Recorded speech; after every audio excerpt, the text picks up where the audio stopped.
श्रोतेहो नमस्कार. आजच्या वृत्तविशेष कार्यक्रमात आपले स्वागत. श्रोतेहो, गॅलेक्स आय या भारतीय स्टार्टअपनं विकसित केलेला मिशन दृष्टी हा उपग्रह नुकताच अंतराळात झेपावला. स्पेसएक्स कंपनीच्या फाल्कन 9 या रॉकेटवरून या उपग्रहाचं यशस्वी प्रक्षेपण झालं. भारताच्या अंतराळ क्षेत्रासाठी हा एक मैलाचा दगड मानला जात आहे. तो का?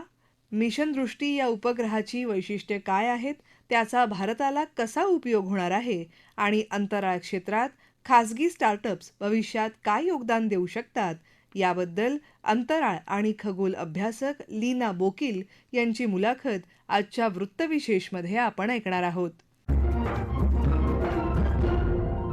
आजच्या वृत्तविशेषमध्ये तुमचं खूप मनापासून स्वागत. नमस्कार.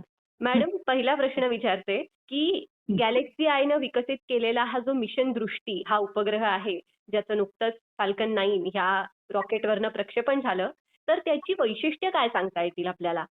गॅलेक्स आय म्हणजे हा स्टेट ऑफ द आर्ट किंवा अतिआधुनिक असा गॅलेक्स आय कंपनी ही जी स्टार्टअप आहे, तर त्याने मिशन दृष्टी जी ही केलेली आहे, या मोहिमेत एक वेगळ्याच प्रकारचा उपग्रह म्हणजे जो ऑप्टिकल सॅटेलाइट असतो उपग्रह, आणि तो आहे सिंथेटिक अपर्चर रेडार, म्हणजे एक प्रकारचा सॅटेलाइट आहे हा उपग्रह, पण तो आधी कोणी असा केलाच नव्हता. It is called electro optical. आणि सोप्या भाषेत सांगायचं झालं तर रेडारची टेक्नॉलॉजी वापरतात आणि हा इमेजिंग साठी आहे सॅटेलाइट उपग्रह. आणि गॅलेक्स आय ही स्पेस कंपनी स्टार्टअप किंवा खाजगी कंपनी आहे. IIT मद्रास मधले पासआउट झालेले इंजिनियर यांनी काढलेली नुकतीच, म्हणजे तशी ती काही खूप जुनी नाहीये कंपनी, आणि त्यांनी काढलेली ही कंपनी आहे. आणि त्यांच्या या मिशनचा गोल आहे की जिओ स्पेशियल इंटेलिजन्स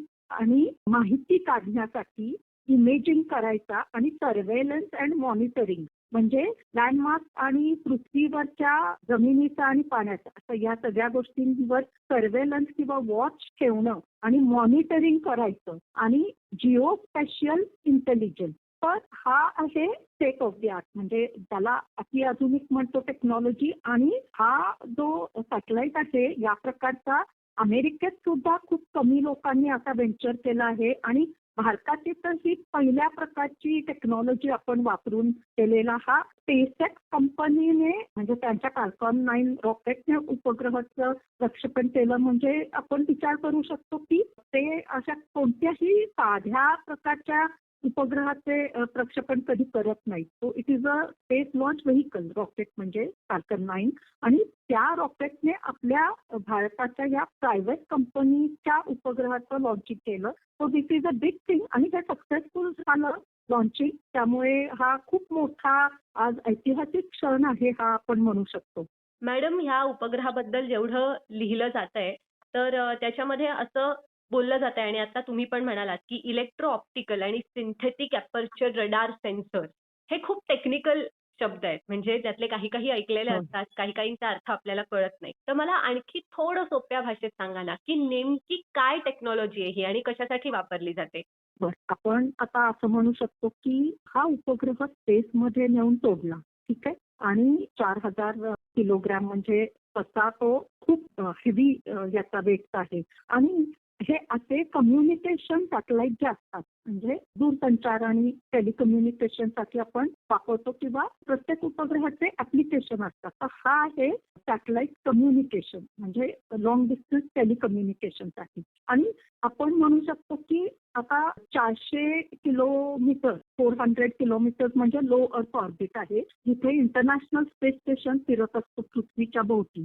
तो त्याच्या थोड्या खाली जर आपण हाईटवर म्हणू शकतो, तर त्यात ऑलमोस्ट त्या रेंजमध्ये इतक्या लांब आपण उपग्रह सोडतो, आणि तो जेव्हा त्याच्या लेन्सने पृथ्वीकडे बघत असतो, तर त्यावेळेला निरीक्षण करत असताना त्याला इतक्या हाय रेझोल्युशनचा लेन्स लागतो, म्हणजे जसं दुर्बिणीला असतो तसा.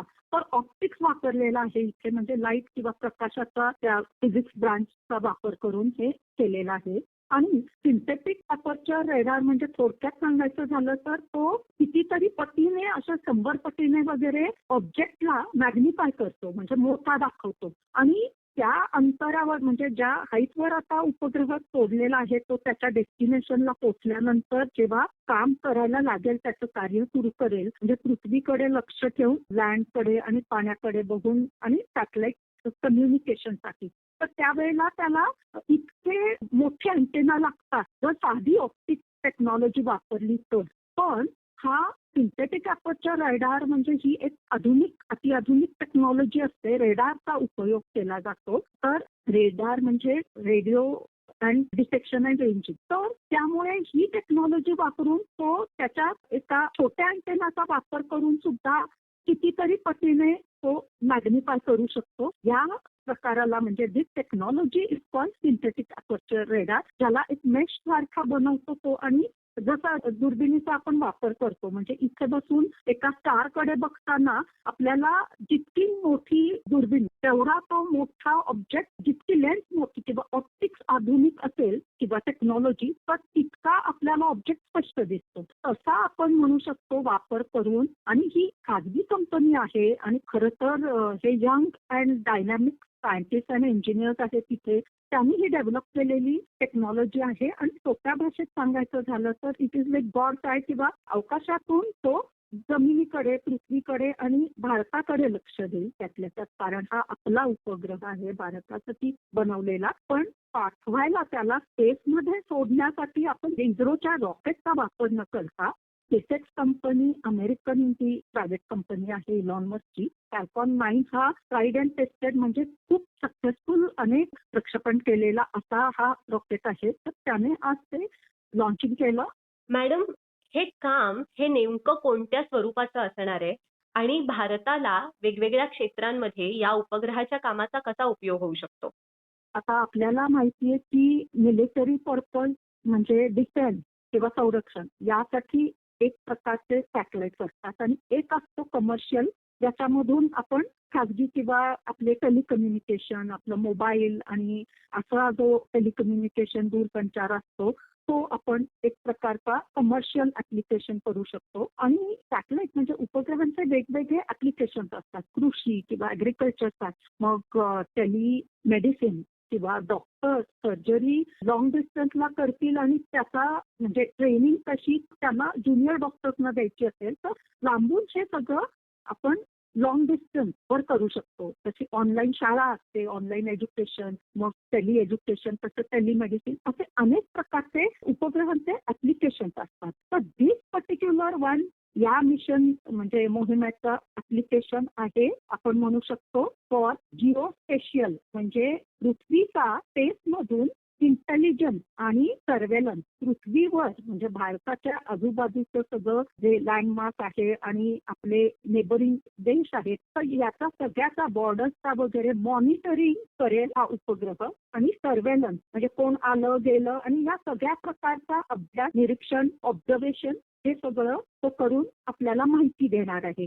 गॅलेक्स आयचा हा पहिला म्हणजे लँडमार्क आपण म्हणू शकतो उपग्रह. आणि this is sent by SpaceX फॅल्कॉन 9 रॉकेटने हे पाठवलेलं आहे. आणि ऑप्टोकार म्हणजे एक प्रकारची टेक्नॉलॉजी आहे ज्याला ऑप्टिक्स म्हणजे विज्ञानात अनेक ब्रांचेस असतात. तर ऑप्टिक्स इज वन म्हणजे प्रकाशाचा किंवा लाईटचा अभ्यास. तर ऑप्टिक्सचा वापर करून सिंथेटिक अपर्चर रेडार टेक्नॉलॉजी वापरून हा इलेक्ट्रो ऑप्टिकल प्रकारचा सिंथेटिक अपर्चर रेडार टेक्नॉलॉजी वापरून बनवलेला हा स्टेट ऑफ द आर्ट म्हणजे आतापर्यंत इस्रोचे किंवा अनेक इतर जे प्रायव्हेट आपले भारताचे आहेत खाजगी कंपनी, स्पेस स्टार्टअप किंवा कंपनीज म्हणू शकतो आपण, तर त्यांनी असं कधीच केलं नव्हतं. आणि ही टेक्नॉलॉजी वापरून आता मिशन दृष्टी म्हणजे विजन किंवा व्ह्यू म्हणजे वरती स्पेसमध्ये अवकाशात जाऊन हा उपग्रह आपल्या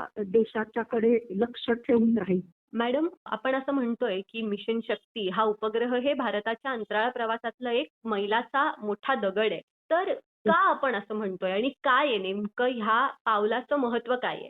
आता 2023 पासून न्यू स्पेस पॉलिसी जी झालेली आहे त्यामुळे आता इस्रोने अशी आता एक गाईडलाईन तयार केलेली आहे की इंडियन स्पेस रिसर्च ऑर्गनायझेशन जी आपल्या देशाची एजन्सी आहे ती फक्त कशावर फोकस करेल? रॉकेट टेक्नॉलॉजी आणि त्यांचं जे कार्य आहे मेन ऑब्जेक्टिव्ह असं करत राहील आणि खाजगी ज्या स्पेस स्टार्टअप्स आहेत, स्पेस कंपनीज और organisation, they will focus on making other satellite म्हणजे इतर वेगवेगळ्या ऍप्लिकेशनचे उपग्रह बनवायला त्यांना संधी दिलेली आहे. म्हणजे एक गोष्ट आता महत्वाची म्हणजे आपल्या देशात टॅलेंट आहे, हुशार यंगस्टर्स आहेत, युवा पिढी आहे. तर ते आपले इंजिनियर IIT किंवा इतर इंजिनिअरिंग कॉलेजेस मधून बाहेर पडायचे किंवा शास्त्रज्ञ व्हायचे, ते बाहेर जाऊन दुसऱ्या देशांसाठी काम करायचे. पण 2023 मध्ये जेव्हा NSP आली किंवा न्यू स्पेस पॉलिसी आली, त्या अंतर्गत आता गाईडलाईन्स बदललेल्या आहेत. इतर अनेक यंगस्टर्सना, युवा पिढीला संधी मिळायला लागली आहे आणि म्हणूनच आता दिवसेंदिवस नवीन एक ऑर्गनायझेशनचे रजिस्ट्रेशन व्हायला लागलेले आहेत, म्हणजे स्पेस स्टार्टअप. आणि हे कशामुळे? या NSP मुळेच हे रिझल्ट दिसायला लागलेले आहेत. कारण आता आपले यंगस्टर्स बाहेरच्या देशात न जाता किंवा ब्रेन ड्रेन न होता आपल्याच देशासाठी काम करायला लागलेले आहेत. जशी की ही ऑर्गनायझेशन आहे गॅलेक्स आय. तसेच स्कायरूट आणि इतर पण आहेत. बँगलोरला खूप आहेत मोठ्या प्रमाणात, हैदराबादला आहेत स्पेस स्टार्टअप आणि चेन्नई आणि साऊथ इंडिया दक्षिणेकडे खरं तर हे जास्ती आहेत. मी तर म्हणते इव्हन इतर प्रदेशांमध्ये आणि महाराष्ट्रामध्ये पण आम्ही एनकरेज करतो. तर युवा पिढीने इथे बसूनच सोल्युशन किंवा प्रॉब्लेम सॉल्व्हिंग आणि वेगवेगळ्या प्रकारचे उपग्रह तयार करा, बनवा, असं आपण आता त्यांना एनकरेज करतो. आपल्या यंग सायंटिस्ट आणि इंजिनियरना आता तिथे पण संधी मिळायला लागली आहे आणि त्यांना अजून ऑर्डर्स मिळतील. मग इतर फॉरेन कंपनीज पण, अमेरिकन असू देत का युरोपियन, मग ते आपल्या युवा कडे येतील आणि आता सप्लायर्स म्हणजे सप्लाय करायला लागतील आपले यंगस्टर्स. तर ही अशी संधी आधी मिळत नव्हती. There was a gap between space and common man. आलं का लक्षात? तर हे आता आपण ही गॅप कमवलेली आहे आणि म्हणूनच खूप नवीन अव्हेन्यूज किंवा ऑपॉर्च्युनिटीज, संधी तयार झालेल्या आहेत आणि नवीन दरवाजे उघडलेले आहेत.